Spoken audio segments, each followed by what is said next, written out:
Express TV ન્યૂઝમાં આપનું સ્વાગત છે। કોલકાતાની ઘટનાના પડઘા શંખેશ્વરમાં પડ્યા, ડોક્ટરો હડતાળમાં જોડાયા।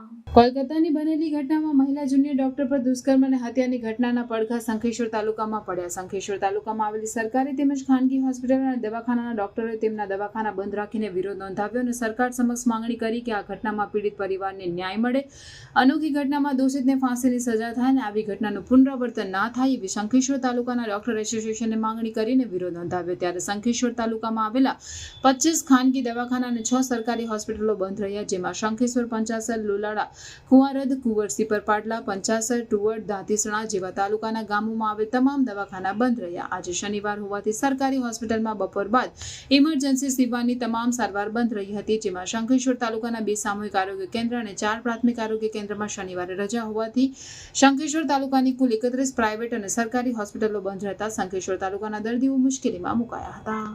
શંખેશ્વર તાલુકા ડૉક્ટર એસોસિએશન દ્વારા કલકત્તામાં જે મહિલા ડૉક્ટર ઉપર થયેલા દુષ્કર્મ અને હત્યાના વિરુદ્ધમાં શંખેશ્વર તાલુકા ડૉક્ટર એસોસિએશને સંપૂર્ણ દવાખાના બંધ રાખી અને એનો વિરોધ કર્યો છે।